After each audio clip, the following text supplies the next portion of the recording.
from X-Force again. Now today I've got a fresh one off the boat. It's the Mac10.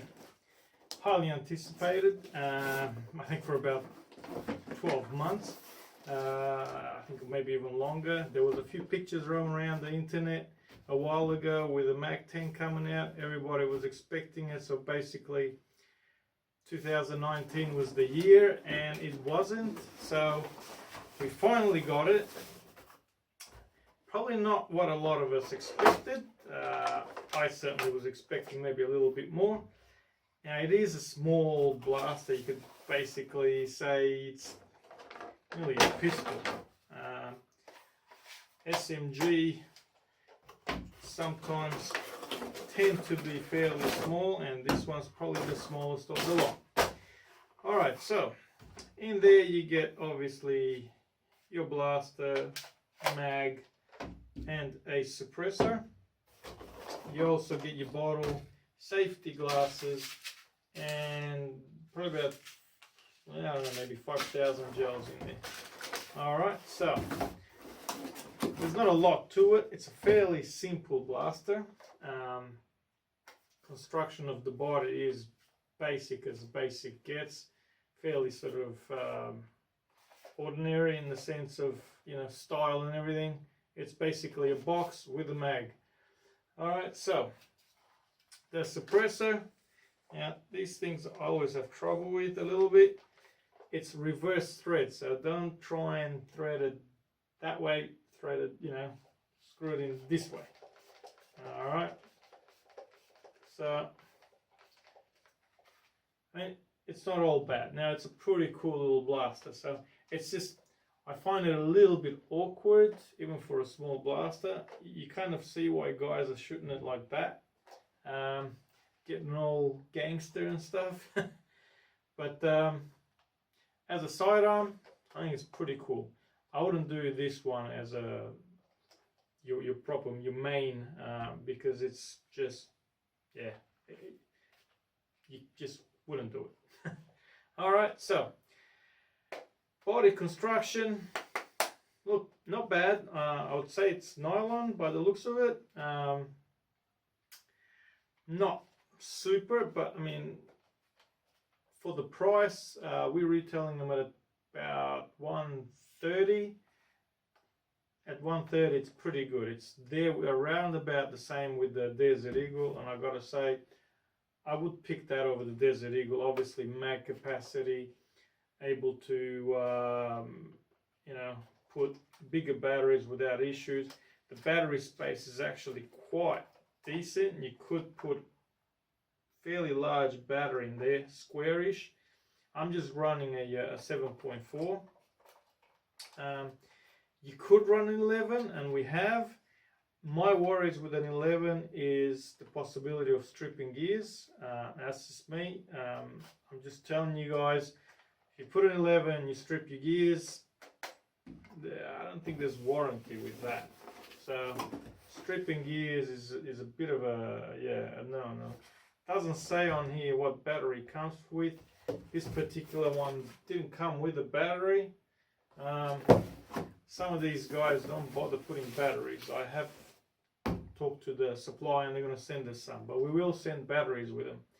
Now the really cool thing, you've got the charging handle here, so that actually works as a primer. So it's got a primer, which I thought was really nice. The safety, on the other hand, I've had a bit of problem like getting it on there. It's a real tough one to get over, but it's doable. So safety and fire. So you've got full auto, no semi. Look, there ain't really much else to it. When you're pulling your priming, that gives you a little bit of a look of your gearbox there. So you sort of typical sort of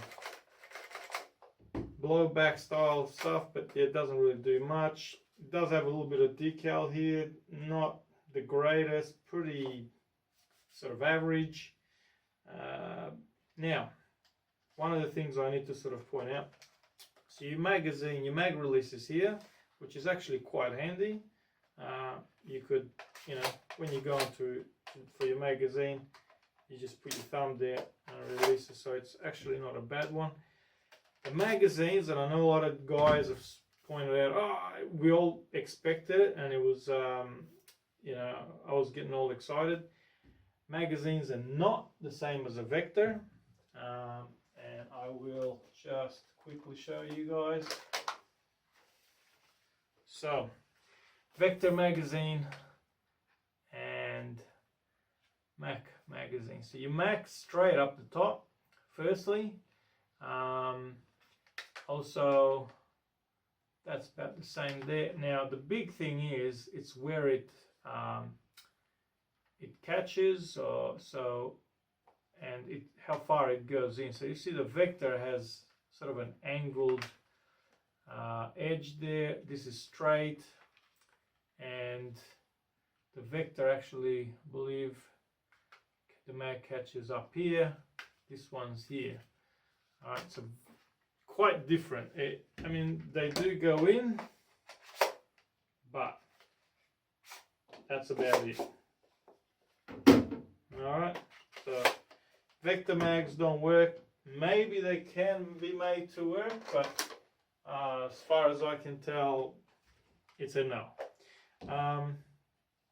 Got a little Picatinny rail here, which is basically on the door for your battery. So battery goes in there, suppressor on. Now, internally, it does have a small gearbox. It's nylon from memory, but a lot of people are saying, oh, it's got a Gen 8 style. No, it's got a Desert Eagle gearbox. No, it's somewhere in the middle. It's got a gearbox, I think the M249, one of the old ones had it. It's a pistol looking basically gearbox, but it does have a 370 motor like the MP7, but the gears are small. This is what sort of kills it. So it does have pistol gears, not Gen 8 gears. So that's a bit of a bummer, because that's why I said if you're running an 11, just be careful, because they're very small gears. It can strip them. So again, upgrading it would be very minimal because of those gears.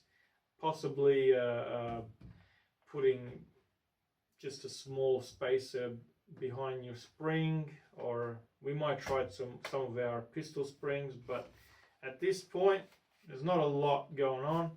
We're going to go give it a test and see how it shoots. And look, as far as construction, everything goes, for price, it's not bad. It's nice, it's light, it's a little bit heavier than your pistol, so it just gives that bit of feeling of, you know, it's got that chunkiness. If you like it, you'd like it. If you don't, you don't. It's not one of those pretty looking blasters, but you know, I think for a sidearm, it's definitely a plus. All right, let's go and test it out.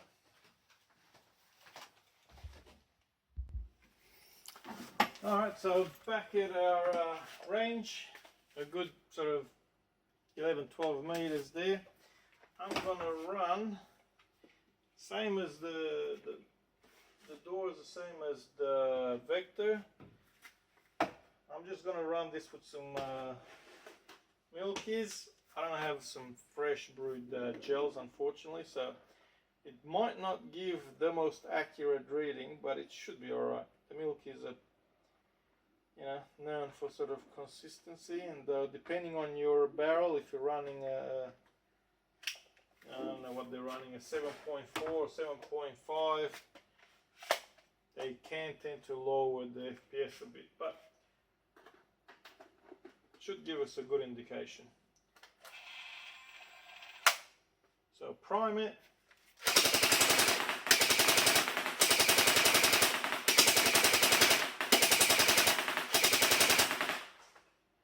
Now, one thing I gotta say, the accuracy on this thing is actually pretty damn good. I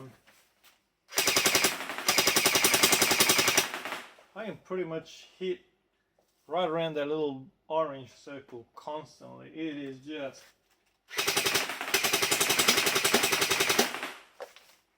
fully sick. Alright, so let's load it up again, and we're going to chrono it.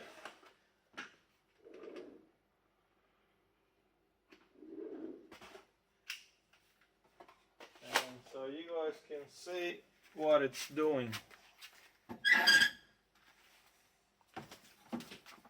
Alright, so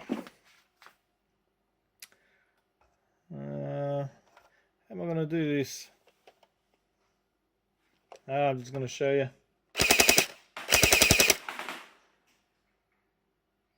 There we go. Look at those numbers. So we had 1, 2, we had 1 around 4, but the majority of them are sitting around the 170, 180. So average is 176 at the moment. Look at that. 180, 180, 180, 170, 181, 182. For me, I'll call it 180. Now, that's basically on par with sort of the V2 MP7, V2 P90, better than any pistol, but like I said, it is short. I mean, you can take that off really if you want it, and run it as is. And then I don't think it hasn't affected its you know, its FPS. That is short.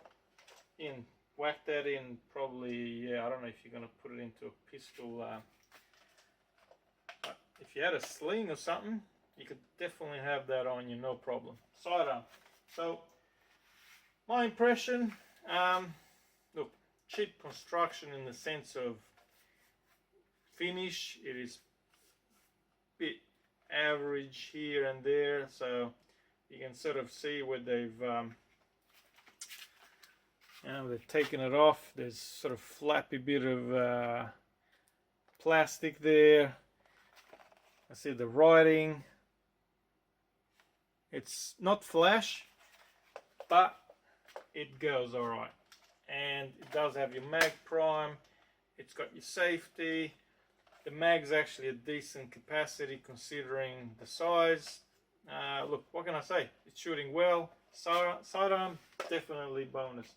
Main, definitely not. So, yep, that's my thought there, guys. Not bad for the price. Yeah, a definite winner. Thanks for watching. Stay safe, and I'll see you guys next time.